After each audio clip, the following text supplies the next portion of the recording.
Hey, good morning. Good morning, Doctor. How you doing? Hey, Brother Whitecrow, how are you? Excellent. How do you hear me, sir? You're sounding great. Oh, good. You know, I'm really impressed with the channel conferences you had on the Nimitz, and we can get to that later on the transcript list that I sent you. Is there any priority topics you want to cover right now? No, we can just talk about some of those really interesting photos that you sent in, and the DD-214 form. Thank you very much for sending that in. And yeah, you know, I had some reservations about just you going along with my retirement certificate that listed my commands and the dates, you know. And I had sent Gary Lovelace a copy of my DD-214, and I said, you know what, I think this is a good gesture to send Dr. Simeon a copy too, because, you know, everything I'm saying is authentic from my station point, from my witnessing. And I just want to say that, you know, in this particular number 5 edition, the following, and I want to do this because it's very important. UFO, USO paranormal incidents are based entirely on my eyewitness accounts, and my testimony is not endorsed by the U.S. Navy or other government agencies of the same details and names. Some have been changed to, you know, protect privacy. And any contribution, and you're going to hear something, because I want to tell you about the calls I've been getting from shipmates 57 years ago who I've never even heard from. Wow. These contributions supporting my UFO, USO testimony. And I just want to say that all of the material can be verified. Do your fact checking and do your own research. And I encourage everybody listening to your shows and your channels to do just that.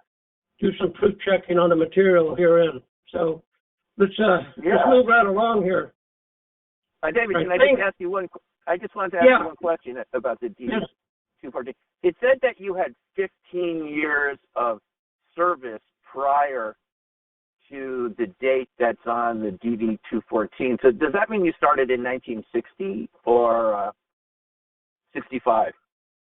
No. I joined the Navy in 1960, just before I turned 17 years old. My mother had to sign. Yeah, she had to sign me up because I couldn't walk in. I was like 16, and I had a month or something to go before I was 17.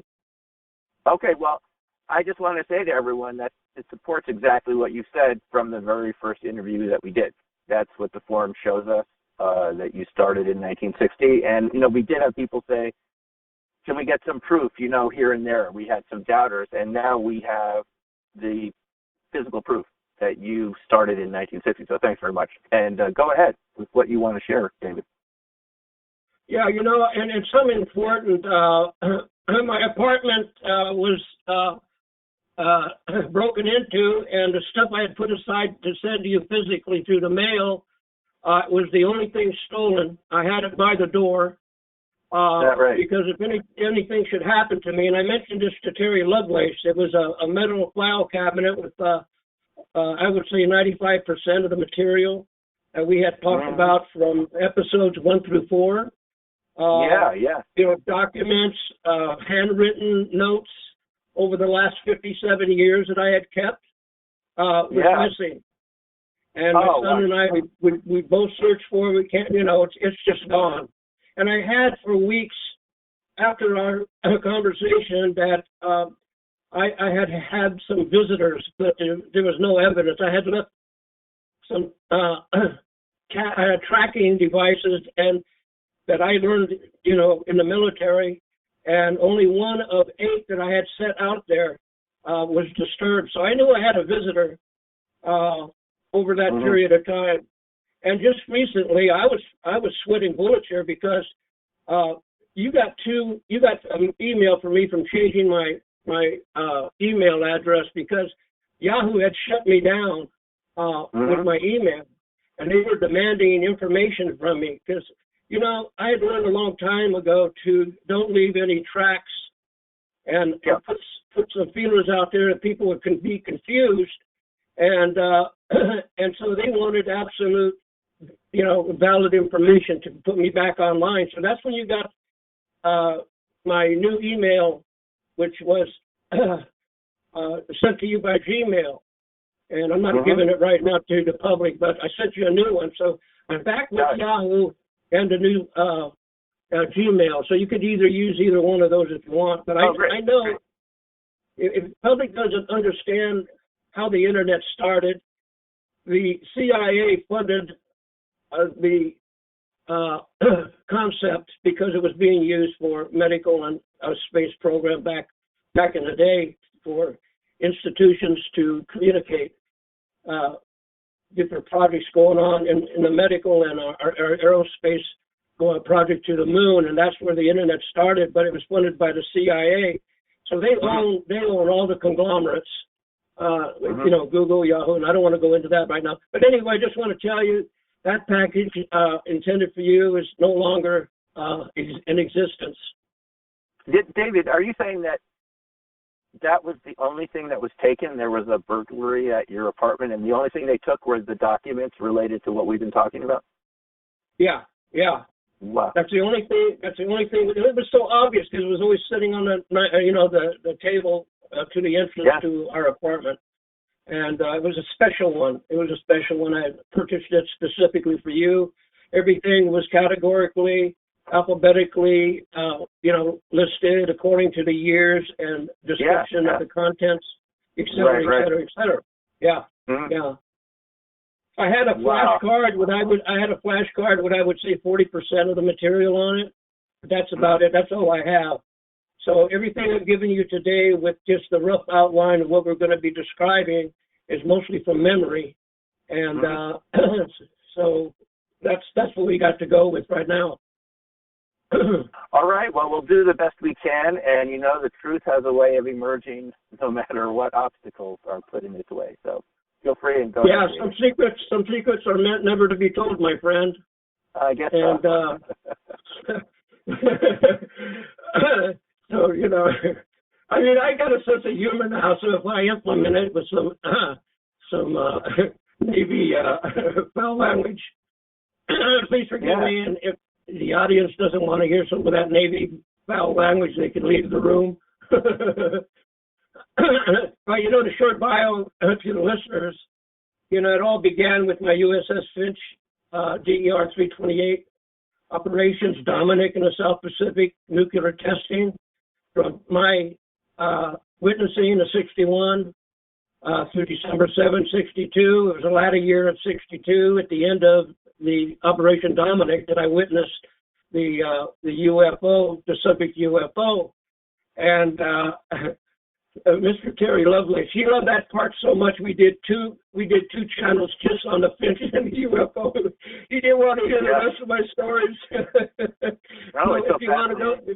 If you want to go to that, anybody out there, you have to go to the Artists First Radio Network, because YouTube is outlawed and they're not allowed on there. So that is the Artists First Radio Network on the internet, and just scroll down and you'll find our channel podcast. So, and I just want to say that that particular incident has captivated so many people.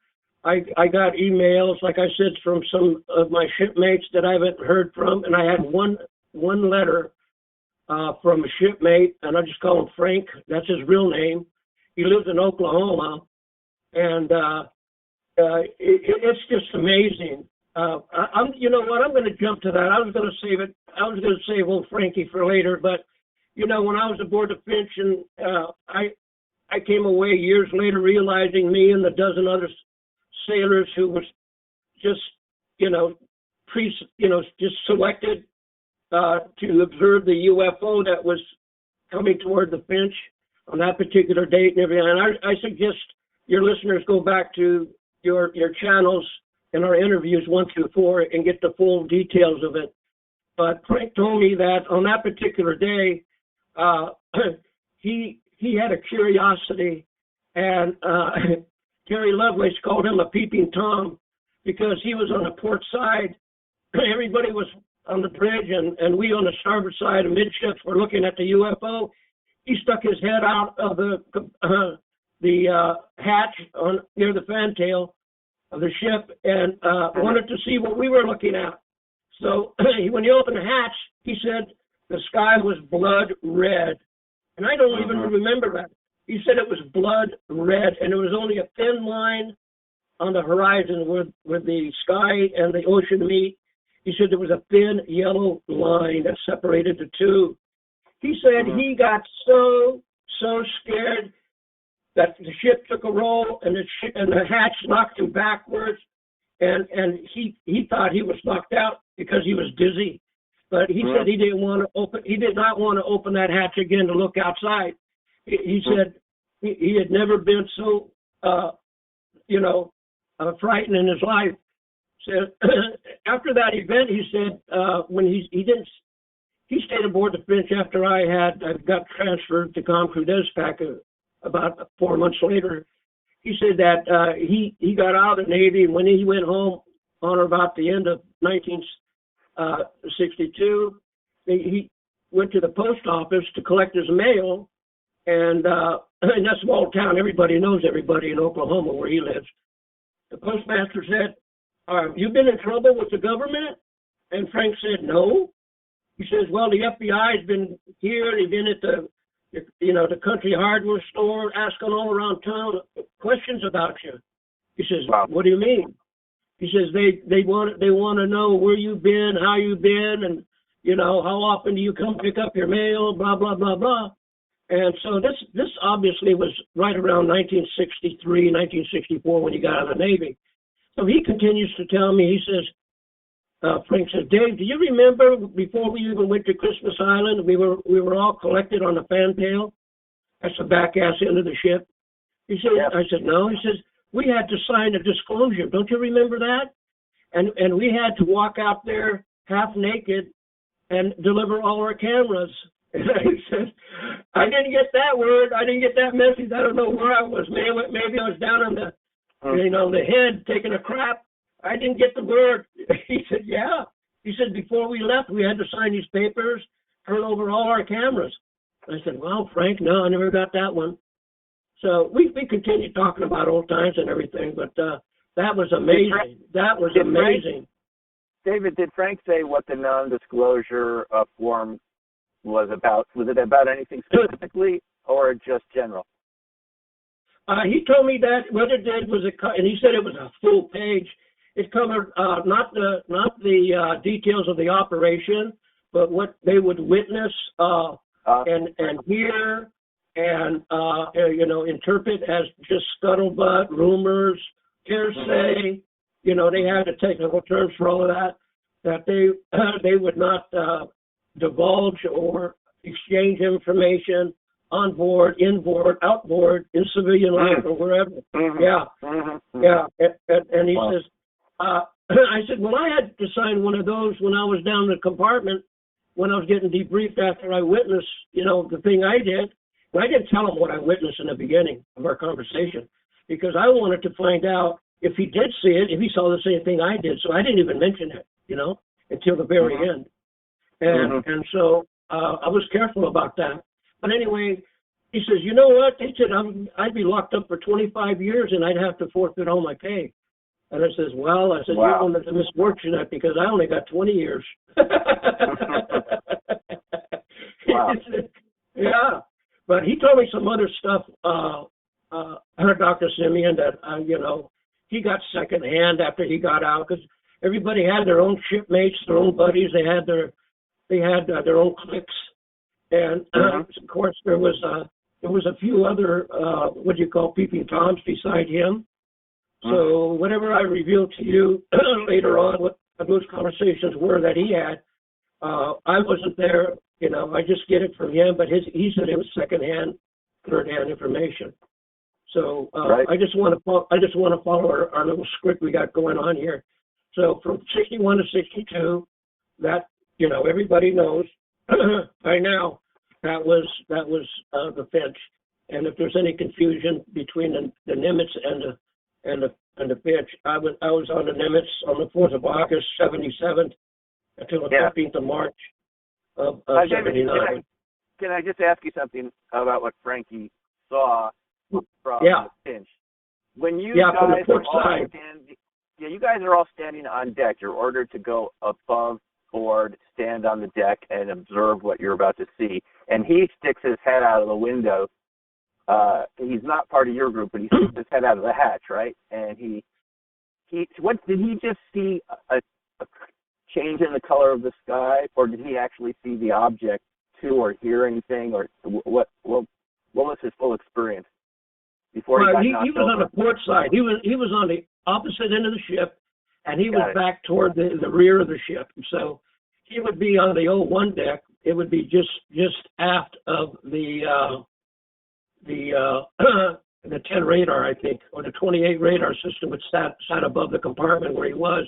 But his excuse was if he got caught by the master at arms, he would give an excuse. He had to turn off some high pressure valves. So he had his script already. But when he opened the hatch, it's a door. It was a door. It wasn't a deck hatch. It was a door hatch. When he opened it up, the ship took a roll and helped him open it, because those damn things are heavy. And it swung open, and he said the sky was blood red. It was blood red. And on the horizon, when you looked, you saw just a thin yellow line between the sky and the blood red sky. There was no clouds, it was just blood red. And it scared the hell out of him. When the ship rolled back, the heavy hatch, just kind of pushed him back, slammed shut.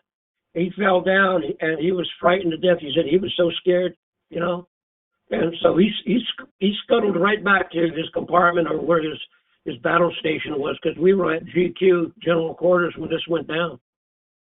Is that something that you would have seen too? That blood red sky? Yeah, that's what I don't understand, because I was so focused on the UFO, coming down range toward us on the starboard side. I didn't pay attention to the color of the sky. I didn't hear sounds. Before that, I could taste the salt air, and I could hear the waves crashing against the hull as the ship headed in the opposite direction of the UFO coming toward us. And, and all of a sudden, everything just kind of condensed to just focus and looking at this strange thing, was kind of surreal, not surreal. And I wanted to be the best observer in the details of it, because that's what we were ordered to do for the debriefing that followed. Yeah. So that's what happened. Yeah. And, I just want to say that, Frank got his second, I'm going to include this now. When he talked to his shipmates a couple of weeks, a year or so later, because he had more friends contact him after he got out of the Navy than I did. And he was talking about, that some of them told him, because they were in the sonar and tech command centers, CIC and sonar, that the United States had already, they were communicating with satellites. And I said, what do you mean they're communicating with satellites? He says, well, they told me that we had already put satellites up there with radar systems, with high microwave systems to not to just track, but to target the UFOs and to keep them away.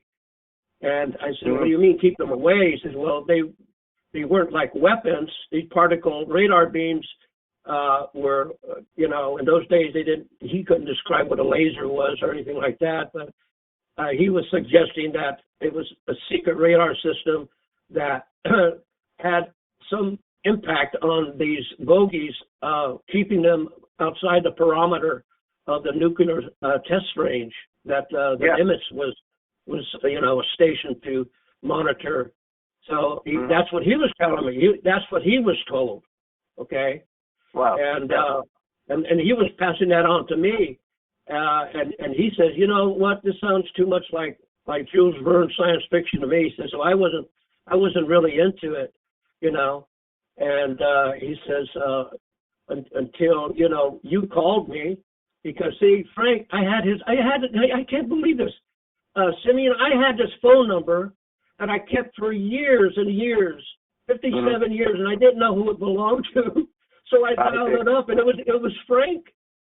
Oh, wow. It was Frank. I'll be darned, And yeah, and so that's how we connected. And things are supposed to happen. It's amazing how things are happening. But it's kind of amazing. David, it's kind of amazing to me that you said they confiscated his camera and all of his shipmates on near Christmas Island, right? Is that what you said before? And that type of that's where the event took place. Christmas Island, off of Christmas Island, is where the UFO went down. It's also I don't know if it was Station Foxtrot. They call it Station Foxtrot or Station 9. I might be confused as to what the designation was, but that's where the major event, everything went down as far as the Finch connecting with that UFO. Do you think the confiscation of his cameras and his crewmates was related to the UFO, or did it have to do with the testing in general? Was it just general security? That took place. No, that took place before we left the West Coast. When the Finch got assigned to Operation Dominic, before we even left the West Coast. That's when all the disclosures had to be signed and cameras turned in. Got it. But when I went to you were just not you missed that somehow. I see. This is why you didn't sign that non-disclosure agreement. I get it. This is why you're talking to us now. I see. Yeah. For explaining that. That's why I said, I must have been down in the ship's can taking a dump, because I didn't get the word. I see. Lucky for us. Yeah. So that's his input. But let me finish what he was saying about these satellites. He said that they had tried using live astronauts to do the spying on Russia, et cetera, and that wasn't working real well because the cameras, the cameras they were carrying was too bulky and everything, and the United States had secretly lost a couple of astronauts. Russia was doing the same thing, and they lost astronauts, spy satellite astronauts, spaceships up there. Yeah, one of theirs was a female they had lost. That was in the spy satellites flying around her trying to snoop on us. And so he said that they started to install the particle radar systems in satellites specifically to track UFOs. Right. And he said, and I'm just imagining what I'm about to tell you. I'm thinking, okay, you got the missiles going off. You got the secret radar systems on the ships tracking UFOs, and then you got the satellite radar systems, locking in on them. So all three of those at the same time that an ionosphere goes off, that's what caused the UFO that I witnessed to be crippled and go downrange. Mm-hmm. Because if you remember earlier in our early channels, I talked about how it was the nuclear test during the afternoon, and the radar systems for more than one picket ship that brought down and crippled the UFO. But now we got a third. We got third radar satellites doing it. Right. So were they deliberately trying to cripple these UFOs, or do you think it was just a byproduct of being too close to one of the tests? Well, I think because there were so many tests going off, they noticed that the erratic, because from just my observation, some of these UFO bogies at night, you could see them every time. See, the radar system would take a swoop. You know what a swoop is? It goes around. So the sweep. Every time it would take a sweep, I would see these like falling stars. They would like turn right angles when the radar antennas would sweep right by that particular parameter. So I thought in my own mind, two and two together, that these lightning bugs were impacted by the radar waves. That were lightning bugs. Yeah, I call them lightning bugs. Yeah. So I think that's what the technicians and the people in the upper echelon knew more about, and I think that when they focused, because I would watch the radar, 28 radars sometimes, just focus without, rotating around, and it would always be, when I was on the flying bridge as a lookout, either port or starboard, physically at night looking, I could see above me on the mast the radar system stop, and it was pointing toward a bogey on the horizon. So, putting two and two together, I figured that's what they were doing. They were zapping these UFOs with it, is what I figured they were doing. That, I got to say, David, you just said something, it's a part of history that I've never heard about, is that the military was sending up live astronauts in satellites in the early 60s, and the Russians were doing it. I've never heard about that. Maybe other people. This was a secret military spying program on both sides, Soviet and remember, do you remember when the airplane, what was it they called, the Black Crow or something? The U-2. The U-2. U-2, yeah. When it went down, well, that's on about that time, Eisenhower, he just let's move on. That's not going to work. So then the advent of Sputnik and all this other stuff, and us following, the light bulb went on in the Pentagon. Hey, let's put cameras in these things. Hey, 1961, 62, let's put radar trackers on these. Hey, the public would hear, because it's obvious near Vandenberg or wherever, the Air Force is going to launch communication satellites. We're going to improve public communication system. Well, that's a bunch of crap. They were sending up these spy satellites, okay? Yeah. And some of them were human occupied, okay? I see. Yeah. Wow. Yeah. I just have never heard that before. I imagine other people haven't either. Well, it's not going to be on. You're not going to see it. I'm wondering how they got these astronauts back, the ones that survived from the satellites. Would they just...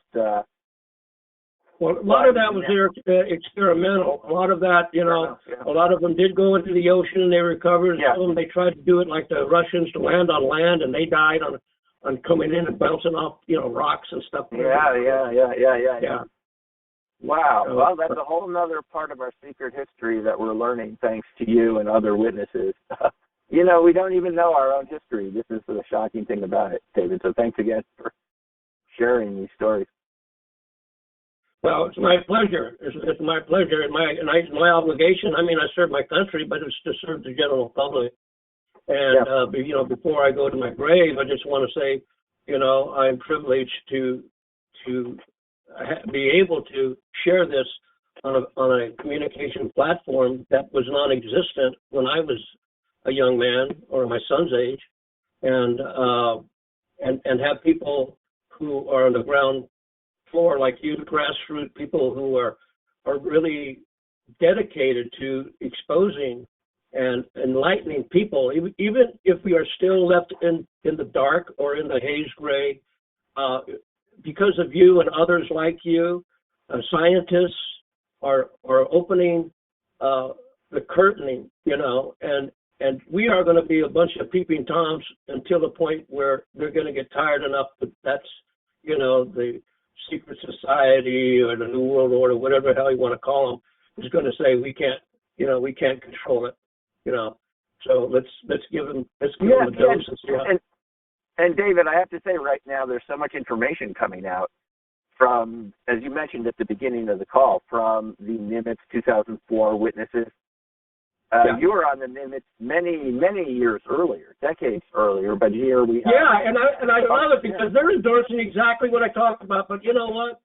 I don't have the narrative and the technical jargon that the radar techs have on your channel to describe what I was exposed to. I say exposed because I didn't handle the radar systems. I didn't receive the photographic film that was being scrutinized or evaluated before it was airlifted within 24 hours to the Pentagon. But everything they said is in conjunction on the Nimitz when they were giving their story to exactly what I was exposed to. Because, see, I was in the Intel Center. I supported the Intel Center as a graphic illustrator, providing the charts, the visual aids, and all the necessary tools for the command to have their conferences in their compartments dedicated to evaluating what the system and the pilots were picking up. So your interviewees were giving you a broader technical term explanation of what they seen and what they did, from the pilot's guide down to the fire controllers and the radar controllers and the commands and everything else. But I was in the room listening to these things going on, and I was such in the lower ranks that I just focused on what I was supposed to do. I didn't have a need to know, but I was curious. But there was one incident that really, and I never mentioned this before, and I don't want to get any officer who may or may not be alive today, but because of, if you know the truth, the entire stories and the episodes that people should go back and listen, I became very close to the department head officers in the Intel Center that would ask me to do favors. And so they made me a snoop. You know what a snoop is? Technical term? It's a spy. Yeah. So on a division level in my compartment, because I would have access to the conferences going on about UFOs, USOs, or natural bogey encounters and reports and, training missions and sea trials, and that the Nimitz was going to go on. Now, I never revealed this to you before, but I'm going to do it now, Simeon. This one officer and I were very close friends. He wanted to get his next rank, to get his next promotion. And the only way in those days, I guess, you could get it is if you were kind of a little more informed, intuitively.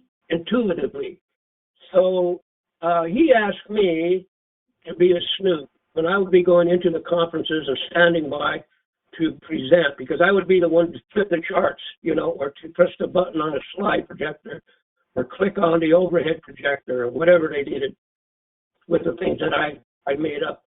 And he says, if you happen to hear where our next mission is going to be, where the Nimitz is going to be at such and such a date and such a time, could you kind of privately give me that information so that I could do my head down, elbows up, advanced study in the the geography of where the Nimitz is going in preparation and have an advanced advantage over the other officers?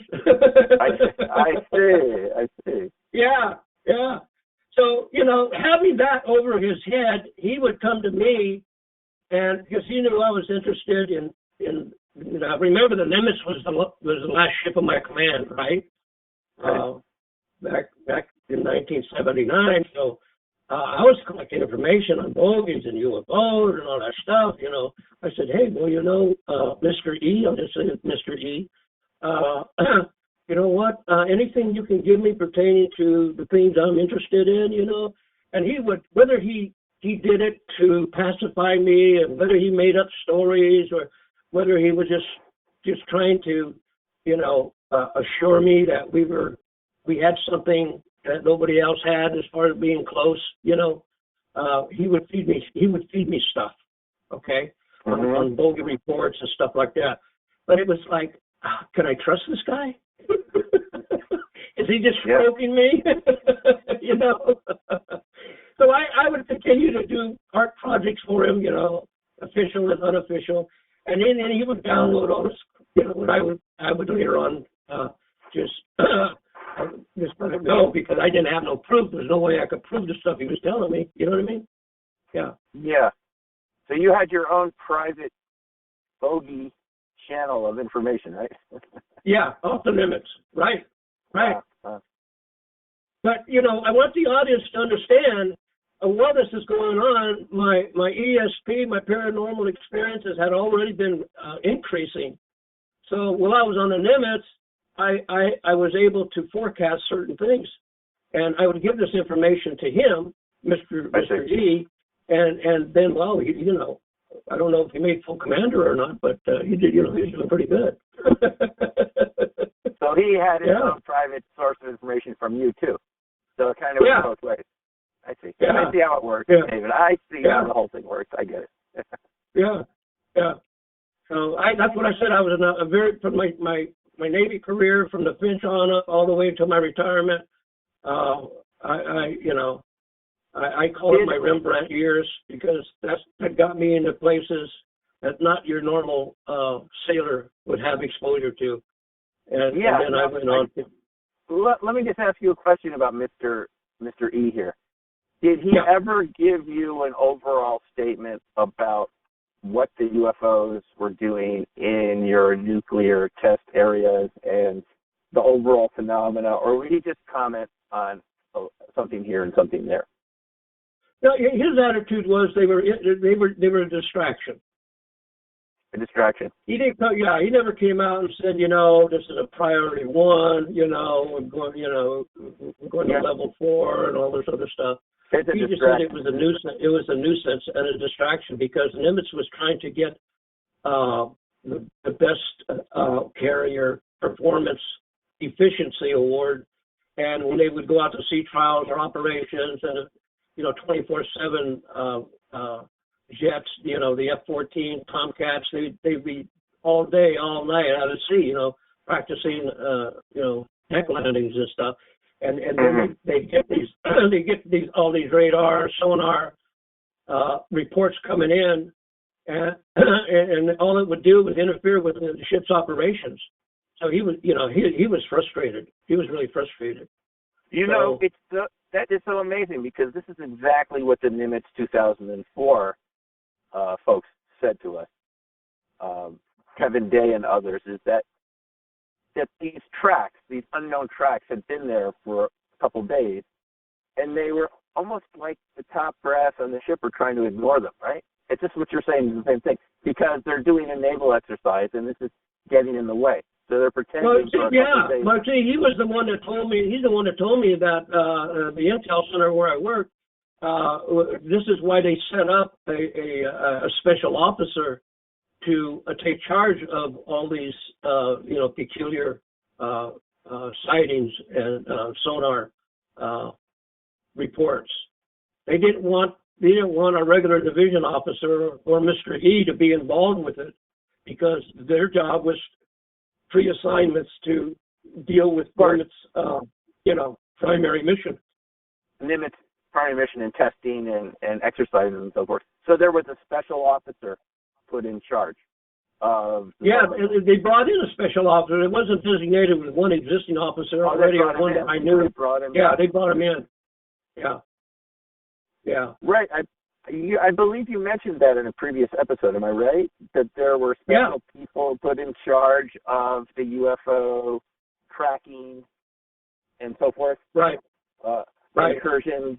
So that is really fascinating, don't you think? I mean, they have special people in charge who are not generally part of the Nimitz crew, or maybe later they were, just so that the other people aren't distracted from what they're supposed to be doing.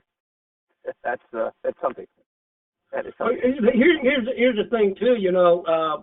On your channel, interviewing these Nimitz personnel, technician, radar techs, they're talking about high-end radar systems that they have these days. I can only fantasize and imagine how far more advanced they are.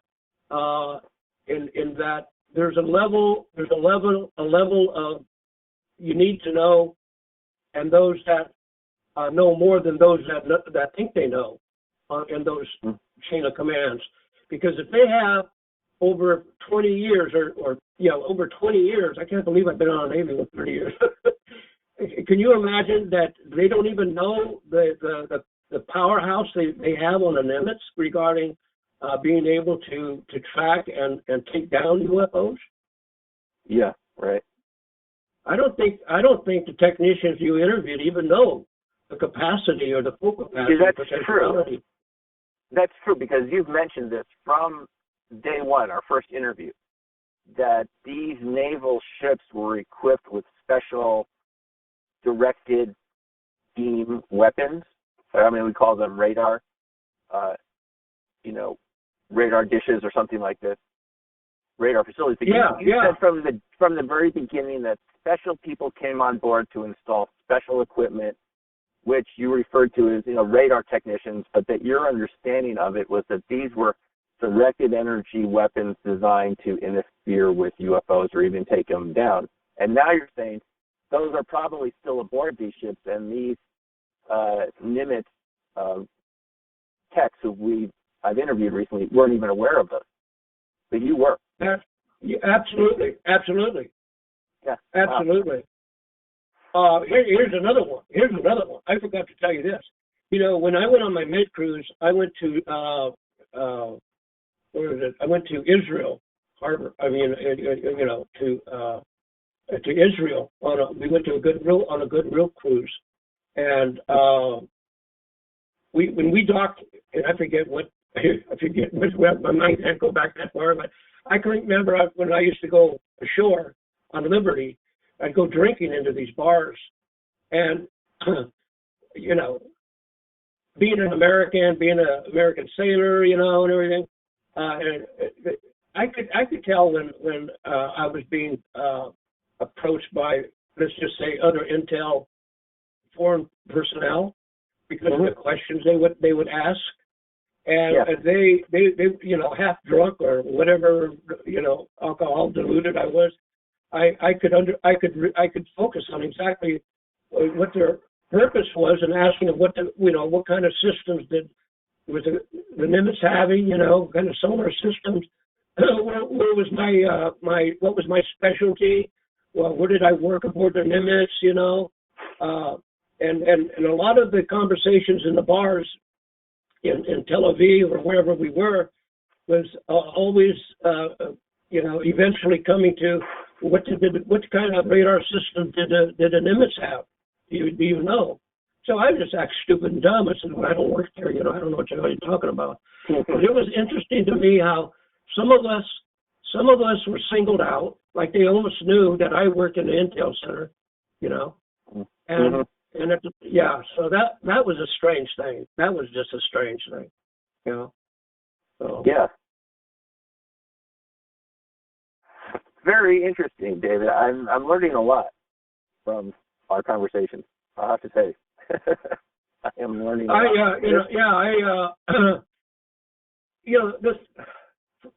Frank was, I don't know just how much to, when you hear somebody you haven't heard from in 57 years, why would they want to lie to you? You know what I'm saying? No. Yeah. Why would they make anything up? And I only talked to him once, okay? And he gave me all this information. But at the end of the conversation, he says, "You know what? I gave your number to somebody." He says, "I hope you don't mind. I hope you don't mind me giving it to him, but it's someone that believes in the same stuff that you do, and he's not going to give his name. He'll just say X. If you ask who this is, he'll just say X, and then you'll know that this is the person I gave the number to." So I waited around, a few days, and then I get a call from Mr. X.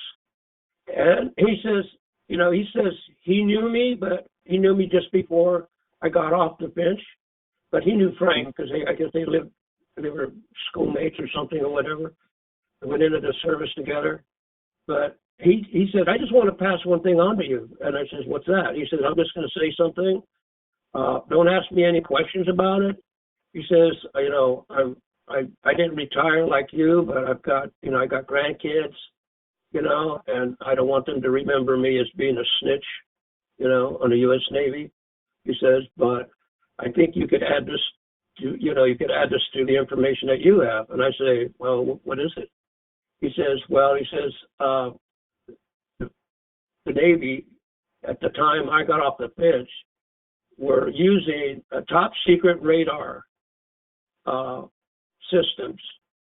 And there was a rumor name going around to the different picket ships out there that they were being referred to as Hunter Strike Force radar, UFO Hunter or Bogey Hunter Strike Force. And I said, what do you mean by that? He says, I don't know. He said, but this seems to go along with what you and Frank are talking about. He said, it was scuttlebutt. He says, but that was the rumor, is that, you know, it's top secret UFO Hunter Strike Force is what the picket ships were doing. And I put, you know, this is my feeling about what he told me. It was a connection between the satellites and the picket ships. Okay? That's what the role of the picket ships, the second, wow. Yeah, they were radar UFO Hunter Strike Force. And that's what he said. And then he hung up on me. He just hung up on me. David, is this okay to put on our interview on YouTube? I mean, this is getting very sensitive. Well, this is why I'm calling you, because I think this is important. You know what? Okay. How much time we got? We got a lot of time. If you have a lot more to share, you know, we've got like another. But you know, I want you to focus on what you think our listeners are going to want to really hear. But you know, let me go back a minute. Now, how would you receive that call? Come on now. I mean, I hadn't heard from Frank for almost 57 years, and then he gives my number to the stranger, and the stranger, in I think less than 35 seconds, she tells me this and hangs up on me. And again, this stranger was someone who served on the Finch, too? Yeah, well, Frank said he was a friend of his, both served in the Navy aboard picket ship, but I think this guy was on a different picket ship. A different picket ship. I don't know. I would be shocked, and I guess I wouldn't be surprised, David, because so much information is coming out now about what has been going on this whole time since the 1950s and maybe before about this. Well, hell yeah. Remember in 1941, he said 1941, they already had the pulse radar? Yeah, right. That was before 1947 when you had the first flying saucer. You mentioned the pulse radar going back to, 1941. Yeah. Off of San Diego. Where was the Nimitz when they saw these Tic Tacs? Off of San Diego. Hello. Yeah. I am, David, I'm personally concerned that there's such a large chunk of history missing from our public knowledge here that when this information comes out, it's going to fill a big vacuum and there's going to be a really large sonic boom when this information comes out, because this issue has been of concern to the U.S. military and the U.S. government for decades now, and now we're finding out from people like you that there were specific weapons installed on, in your case, naval ships to incapacitate these UFOs or to try to bring them down or whatever, and that these systems that we are familiar with had secondary purposes, right? Even ships, like you're saying, your picket ships, had a secondary purpose. And I just think that's amazing information. Well, you know, Doctor, listen, Alex Franklin Carter, you know who he is? Have you heard of him? No, go ahead. Okay, this is really going to juggle your golden balls. This guy goes back to 1955, and he is the first interviewed electronics technician. And then September 1955 in the U.S. Navy, he went to an electronics program, okay, to be a radar technician. And after attending the Navy Radar Tech School, he was assigned to the USS picket ship Krichman. That's Kritchman, DER 329. Okay? Yeah. And it was another converted escort destroyer equipped with the latest radar advanced tech installed on board. During his military career, he witnessed the radar system, UFO tracking, okay, at estimated speeds of 35,000 miles per hour. You remember in one of my channels, I said something about 30,000 miles per hour or whatever. You get a commenter saying, "Hey, did he say really 30,000 miles per hour?" Hey, here's a guy back in 1955 who tracked one at 35,000 miles an hour in space within the radar tracking ranges at sea. Now, did we know back in 1955 we had that ability? Nobody knew that. No. Huh? He also mentioned he was also mentioned by the Navy, and he was told by the Navy, the Air Force, and the Army radar tech over the years after he retired, stories of UFO sightings and photos captured by the military, the Air Force, Navy, and Army on these sightings, and they were confiscated by the government. Hello?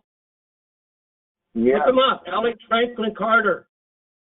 I knew him. I think I know who you're talking about. You're talking about Franklin Carter. I didn't know he had a name before that. Franklin Carter, right? Yeah, and Alex. Is it Alex is first name? Alex Franklin Carter. Yeah. Yeah, he was on the ticket ship. Yeah. I believe some of his my news can be looked at. Yeah, my news can be looked at as old news. Your news can be looked at as old news. Oh, it's new to me. New to me. I appreciate it. I'm sure to many of our listeners. We don't have a process yet to bring this information out to the public in an orderly way. So we're just hearing it from people like you and the Nimitz witnesses, and a little bit here and a little bit there. And we're kind of piecing this puzzle together. Thank God for people like you. Thank you, Dr. Simeon. God bless you and yours, because you know what? You may be grassroots, but your name is going to be on a plaque one day, and maybe they'll send it out there in space like they did Nixon. Almost. I appreciate that, David. Listen, I'm just curious about this like anybody else would be. I think we all deserve to know what sort of universe we live in, and I know we're going to figure it out. Well, what about some of these photos that you sent to me along with your email a couple days ago? You mentioned the sighting from 1958, which I'm not mistaken was one of your high school sightings. Was that an actual picture of the object or what? That's the closest I could come on YouTube images to, if you were looking straight up, and the sky would be blue with some clouds, and then that would be right there, right above your head. I see. Yeah. And to me at that time, it was startling. But the same UFO I was looking at was endorsed by two forest rangers that had seen the same UFO at the same date in the same year that I saw it, and they documented it in a UFO book that was published, and that's how I found it. But and this is the closest. There's a lot more that goes with that. I wanted to share the race at that time. That I seen that in 1958, right? Yeah. Well, yeah. Khrushchev. Here's Khrushchev. He came to the United States. He visited the United States. I don't know if a lot of people remember that. Okay. But we were in a race. We were in a race at that time, on or about 1958, 1959, with Russia. Okay, to put satellites, to put spy satellites in outer space, and we were getting an edge. We were getting an edge, and it was getting so close. It was getting so close. But when Russia, in response to breaking the nuclear test treaty prior to 1961, and that's when all hell broke out. But it goes on a lot more deeper than that, because when Khrushchev and Kennedy came close together, Kennedy, when he was giving him a tour, revealed to Khrushchev that we had something that was more powerful than the atomic bomb. Mm-hmm. We had something more powerful, but he didn't give the information to Khrushchev. So Khrushchev went back. And if you remember, he was really upset. He was really upset because Kennedy would not share with what he knew.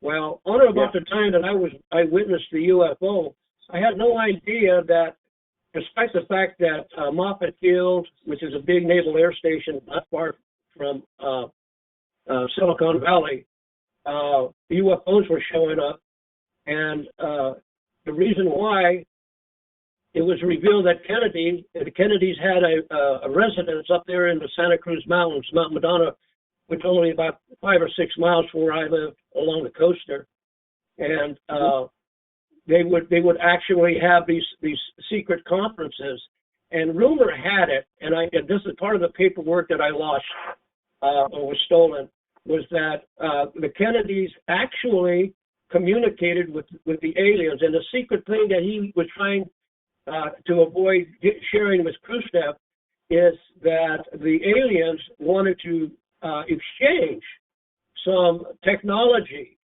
that would give an edge to the United States. And somehow this leaked out to Khrushchev, and he didn't want the United States to have an edge on him or to become in favor with these so-called ETs. Now, the Russians didn't believe in ETs, or didn't focus on that at first.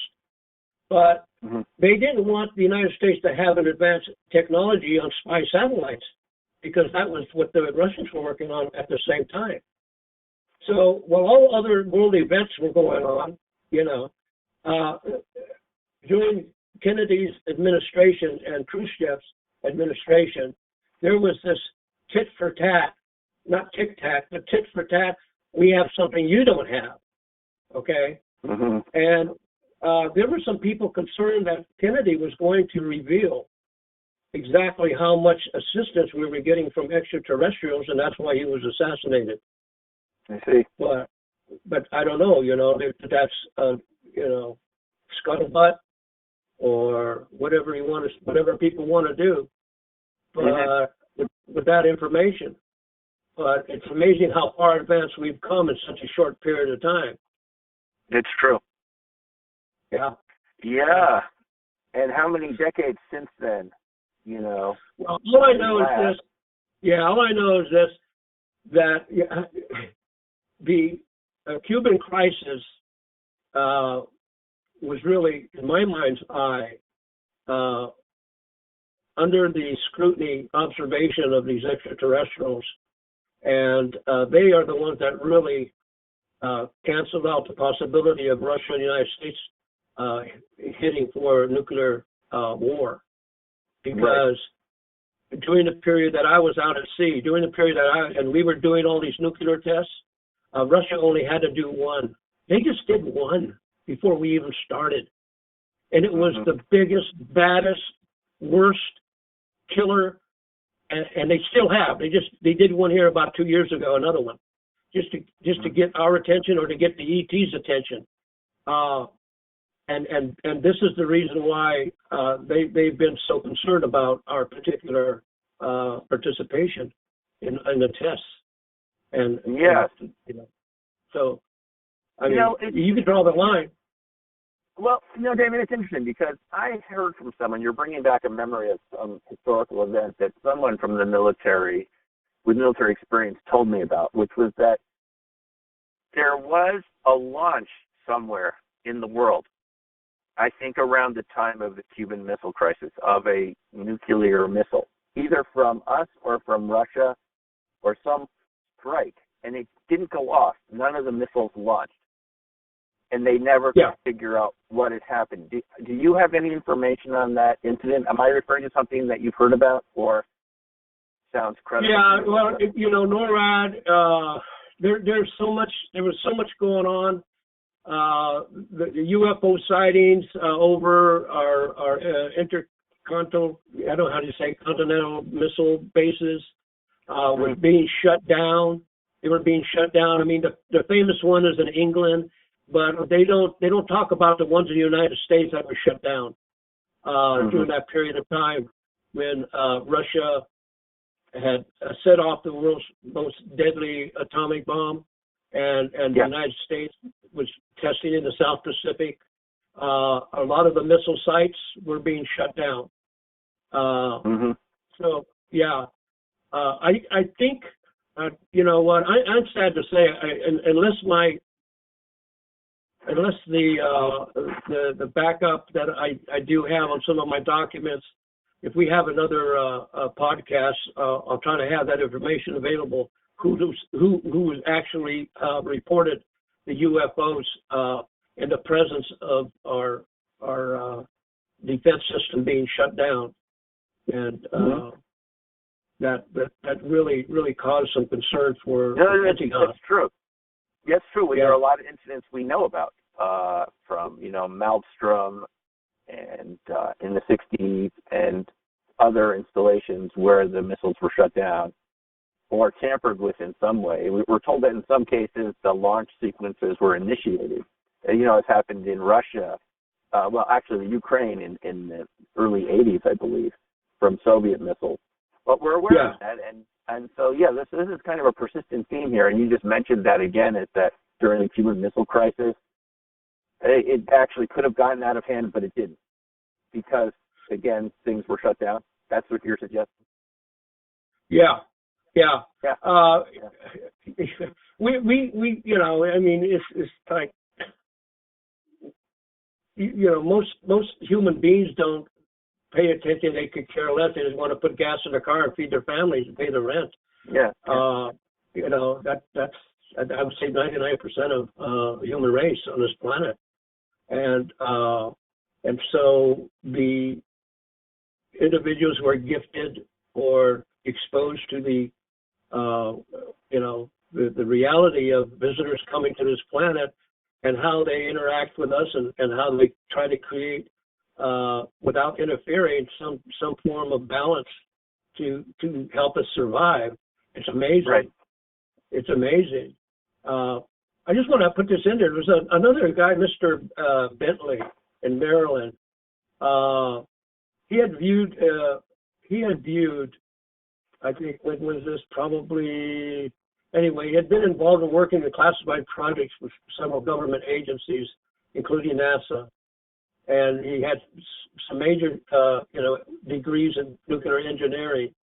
And he accounts, stories. He personally witnessed UFOs crash, and take out a Nike Ajax missile facility in Maryland. Did you ever hear about that? No. What are the specifics of it? Yeah. He went on to report that a UFO crashed at a nuclear Ajax missile facility in Maryland. I don't think that was ever reported. Was that reported? No. Again, would that have been due to the radar installations for, directed energy weapons? It was a deliberate event? Well, in Maryland, he was viewing these groups of UFOs on the radar, okay? And he had calculated them traveling at 17,000 miles an hour, okay? Mm-hmm. And this was in 1967, 1968. Maybe you can do some fact checking with his name. His name Bentley. And he was the nuclear engineer. 1967 or 68, the incident, okay, is where he overheard the conversation between Houston Control and astronauts in flight. Talk about also avoiding a collision with the UFO. And if that UFO was crippled and then it went down and then crashed in to his, perceived taking out a Nike Ajax missile facility in Maryland. I don't know. You'll have to check that out. Yeah, I will. We'll look into that. Yeah. David, what is this other picture that you sent me, this example of the 62 cigar-shaped object? Is that... Yeah, that's about I went online again about it in the UFO Google images. That's the closest image I can give you without the blue halo at the rear. It wasn't an afterburner because it was like a halo right around the back end of it. But that looks exactly like it. It's a little hazy, but when I do my illustrations next year, the package I want to put together with the paintings and everything, and I just sent you a sample of my artwork ability. Did you get that? Yes, I did. You had the picture of the chick? Yeah.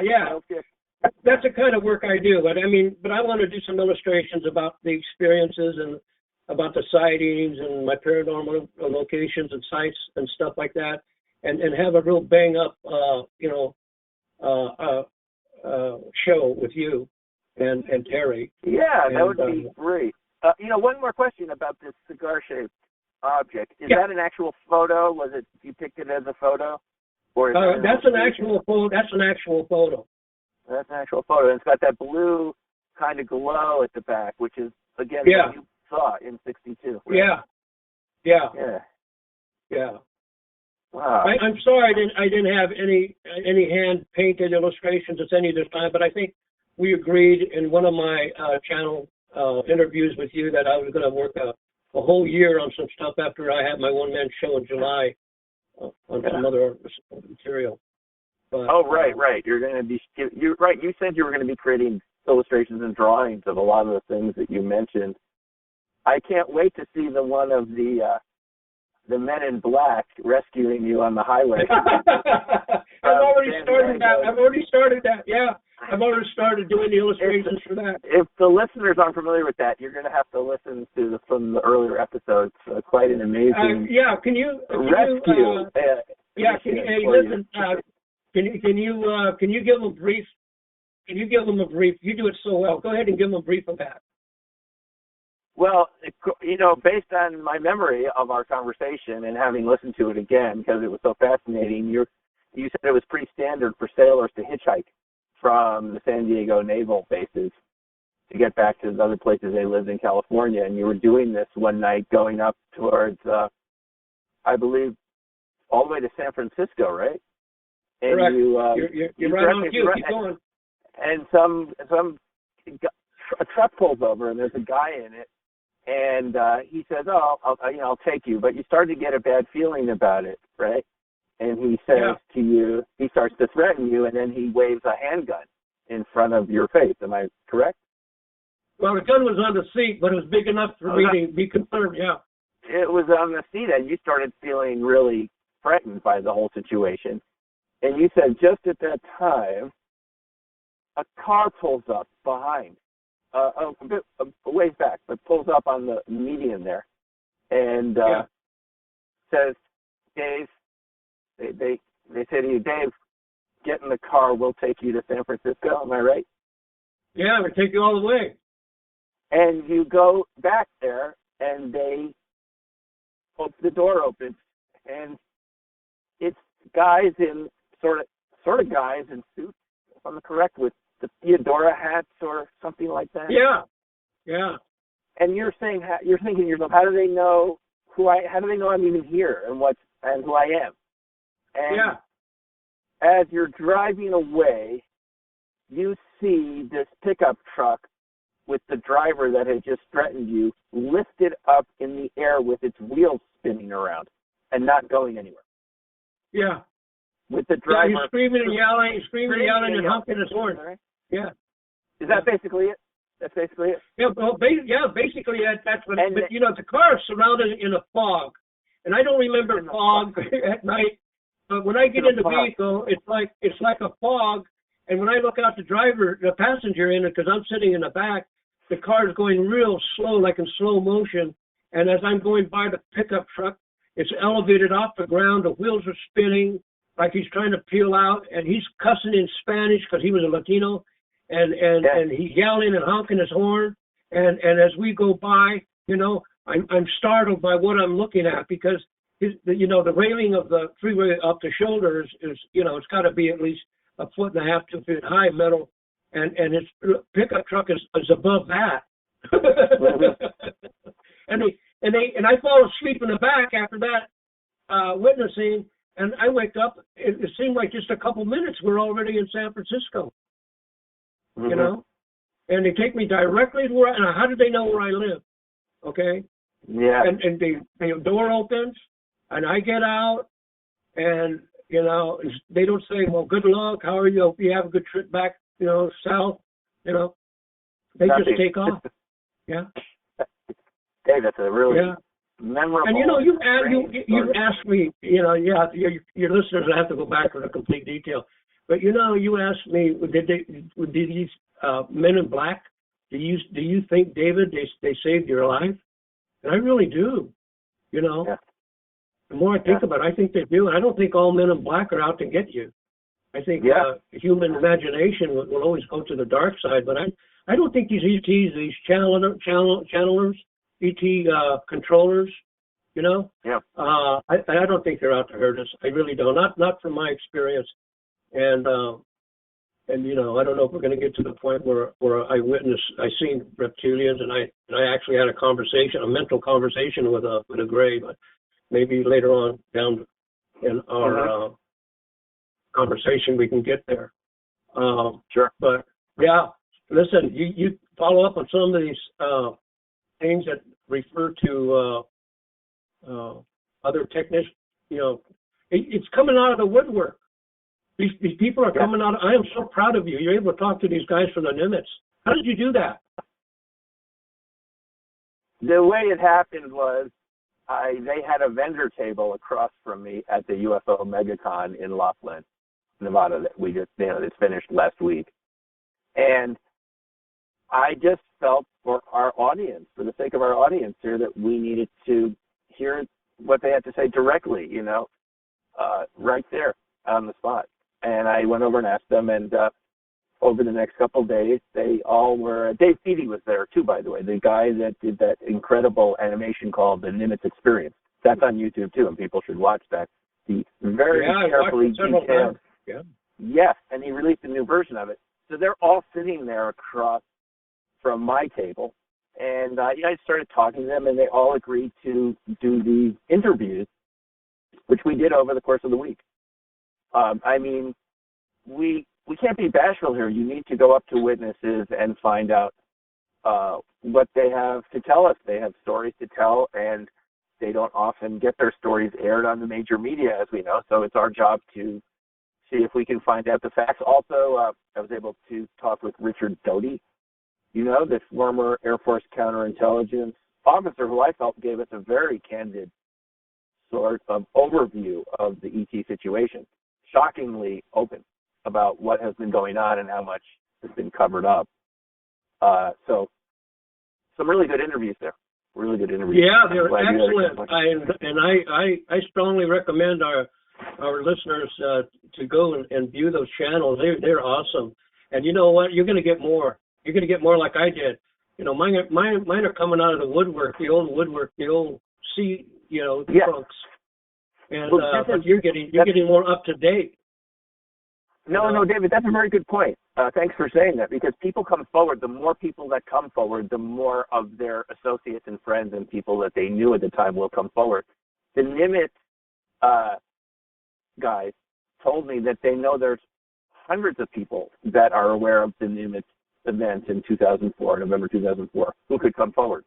We're just hearing from, at least from on my interviews, just 4 of them, and I think there's a 5th now, and maybe several others, but the idea is to make the other witnesses feel comfortable to come forward, because everyone has a piece of the puzzle, and we need to hear from all of them. It's unfortunate, but the government always puts that little fear, that little mark of fear. If you expose, what the United States is doing, you're undermining the security of the United States. Under the Obama administration, he passed a bill and signed it that under president orders, they're allowed to lie to the American people regarding these subjects, Wow. Yeah. So, whatever comes out of there regarding the subject we're talking about, you can't trust it. You got to do your own homework, No, that's very true, David. People are afraid, and they are either these 4 that we heard from in my interviews did not sign NDAs, but their friends on board, their shipmates signed NDAs. And some of them were told this event never happened, it never happened, and you're never going to talk about what never happened. And so a number of them did sign NDAs. And as we know, in the military, people are thinking about their future and their career in the military, right? They don't want anything to jeopardize their future promotions. And it's not only that. Some of these people come out with a secret clearance and they want to work for the government because it's the job security. If they're married and stuff. And even if they're not in the military, if they want to get a government job or work for a corporation that's building war materials or whatever it is, you come out with this stuff, you're doomed. You're doomed. Right. It's like having AIDS of the mouth. You know what I'm talking about? So you just don't want to expose yourself. No, it makes sense. And you told us right at the beginning of this episode today that even, back then when you were on the Nimitz, that people were thinking about, what did you call it, this performance grading, this kind of, this overall performance score? And that you refer to it as they get a grade almost on their performance for the whole, for the. Oh yeah, the ship is a living body of, every man and every officer aboard the ship represents a single body competing for awards.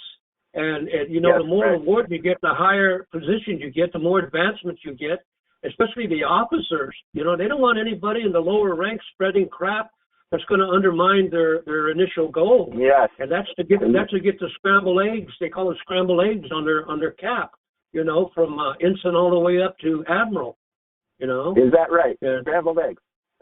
Yeah. They want to give you a bunch of scrambled eggs. Yeah, I get it. So it works its way all the way up and down the chain of command to kind of stick to the story, right? And don't talk about things that you're not supposed to be seeing. And that goes into the subject. I'll make it short, even though it is huge. I returned back to Subic Bay when I was in the military police guarding the extractions of Vietnamese refugees coming in to the Philippines at Grande Island, and all their gold was taken. I don't know if you did any follow-up on it. I searched the archives before they were stolen, and I found out that there were 2 people killed in the United States that were, let's just say, witnesses for the military taking that gold, and no one knows what happened to the Vietnamese, okay? Yeah. And 2 people were taken out.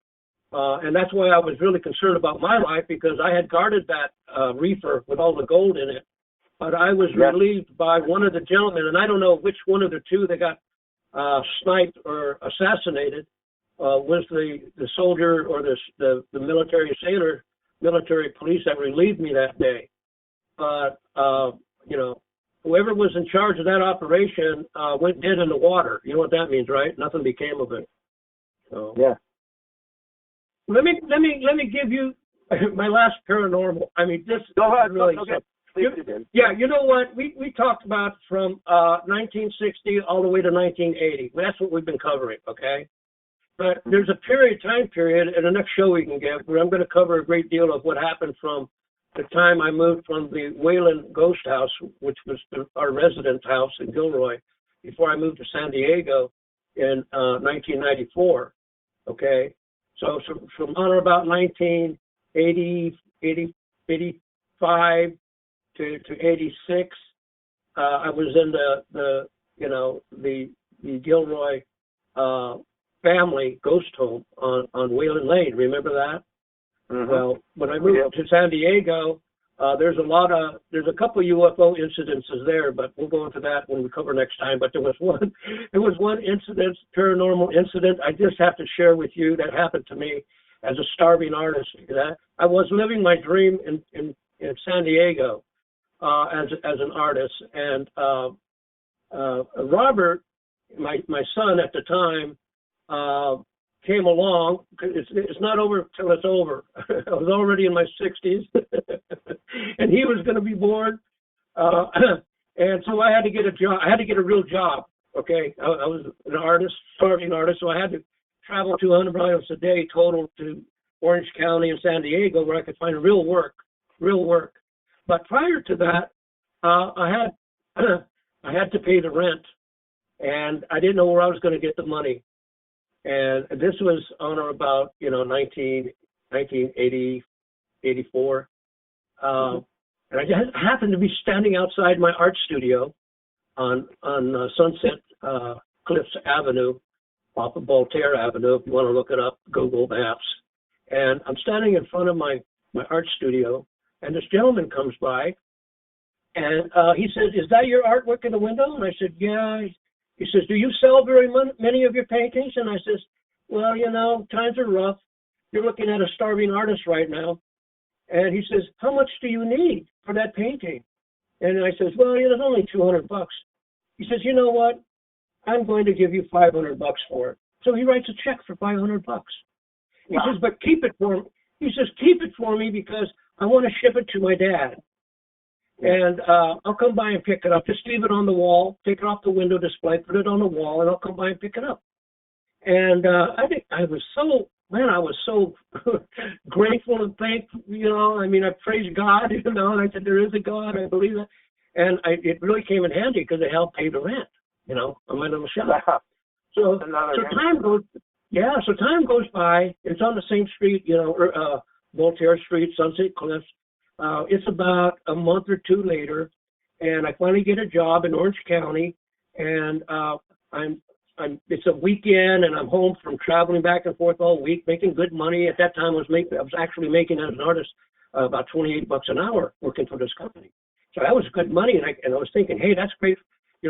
I could pay for Robert's delivery, we can get extra stuff for him, blah, blah, blah. So anyway, I come to this intersection, and there's a bus on the right at a bus stop, and the lights are red for me, green for others, and when it turns green for me to go, I step on the gas, and lo and behold, what sits out in front of the bus in front of me is an individual who just came out of Wendy's, and I smack right into him. I mean, I hit him with such force, his food went up in the air, landed on the roof of the hood of the Jeep I was riding, and I could see his hands grab the grill or the hood of the car as I'm moving forward trying to slam on the brakes, and they disappear under the car, and I feel the wheels bump, big bump, like I run over this guy.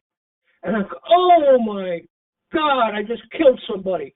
And all the cars on the opposite side of the road and at the intersection, they all slam on their brakes because they see it. I mean, how could they miss it? They've seen it.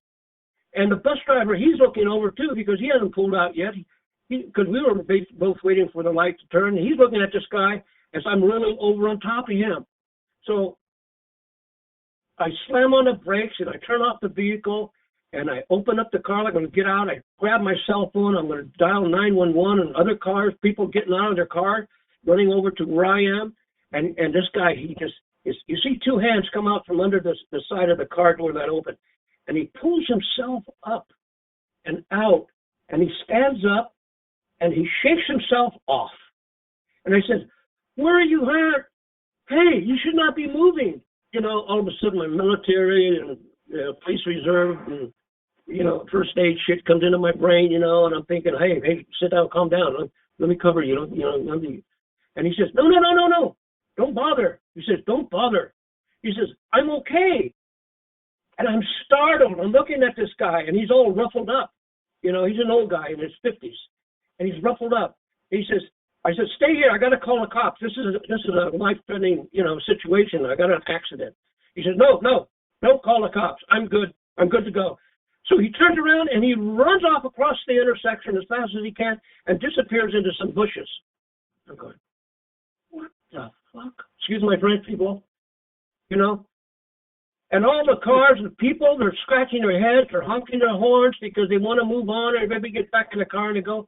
And the bus pulls out alongside me, gets back in front of me, and moves on. And I'm thinking, oh, my God, what just happened?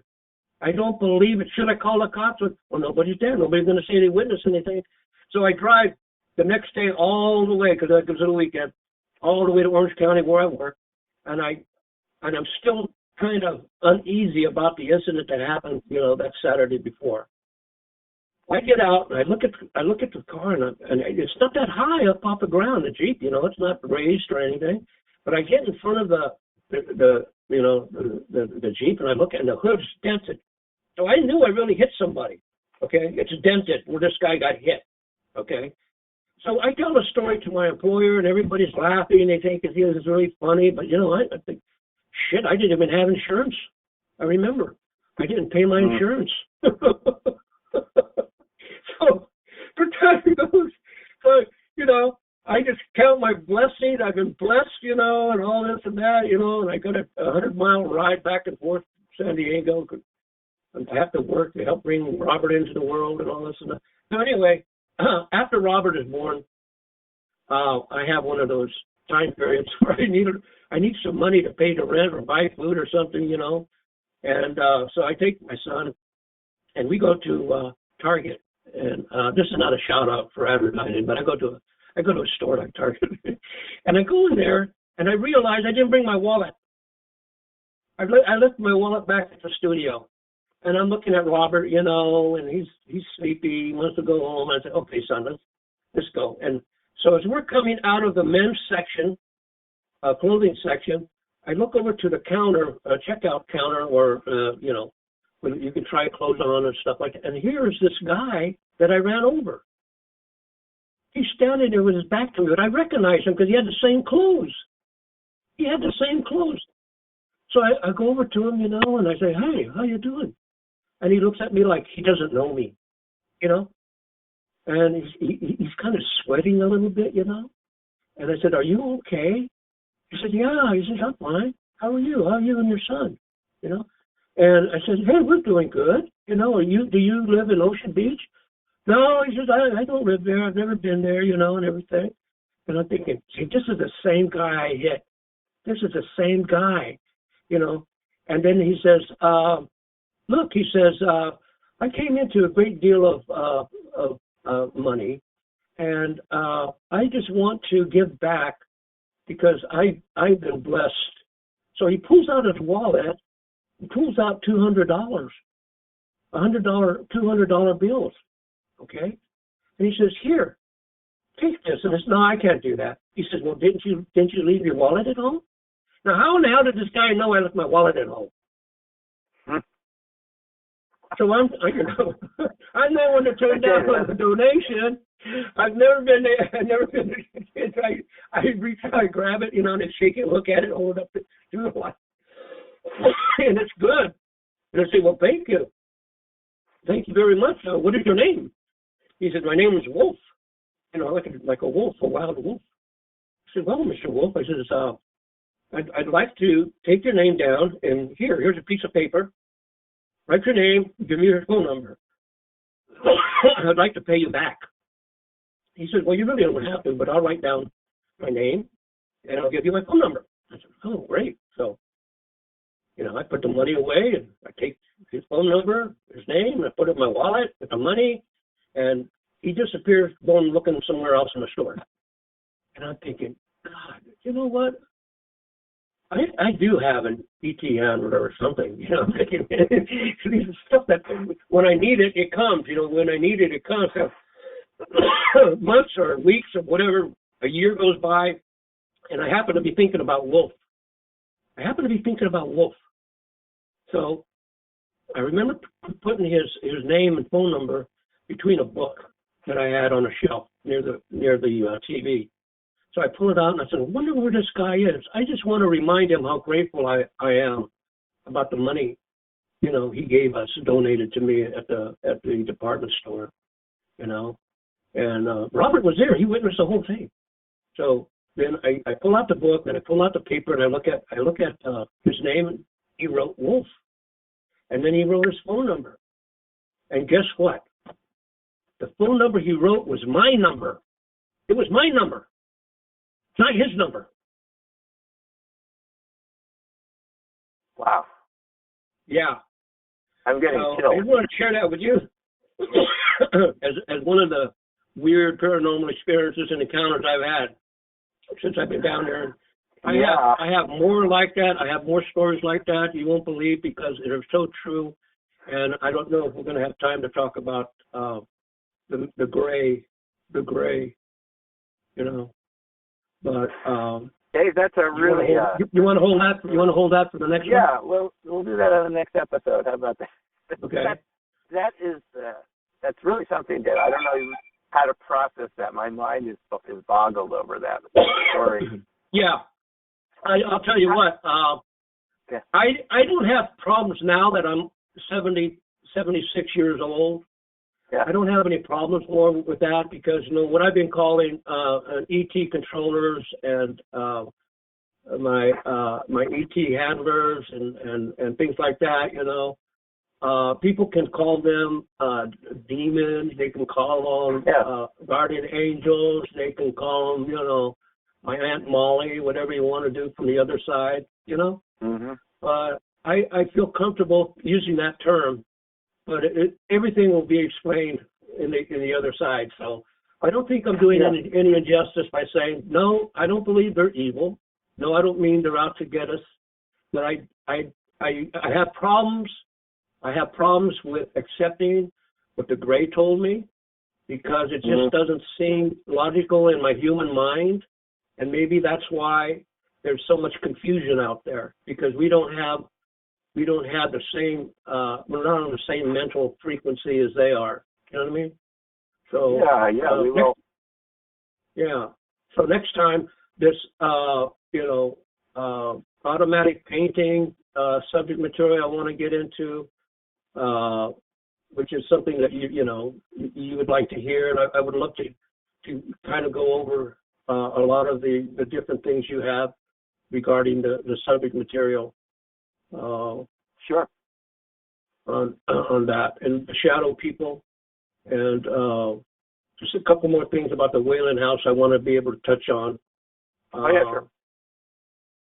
And so I've really enjoyed this opportunity to share these experiences with you. When we have 20 years after the Whalen House, after I left Gilroy, 20 years of paranormal, UFO, and strange encounters that I've had. And you just had a taste of the last one I wanted to share with you, and there's many more like that. Yeah.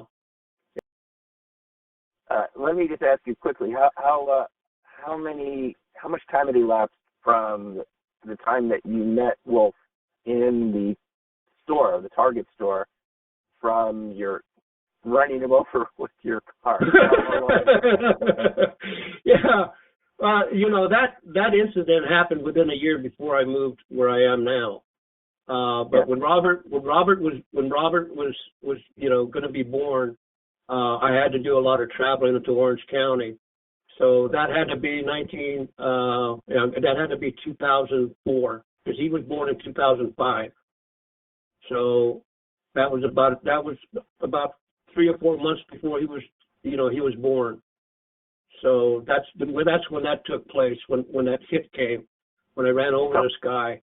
And then it was after Robert was born, when he was about 2.5, 3 years old, that I ran into him.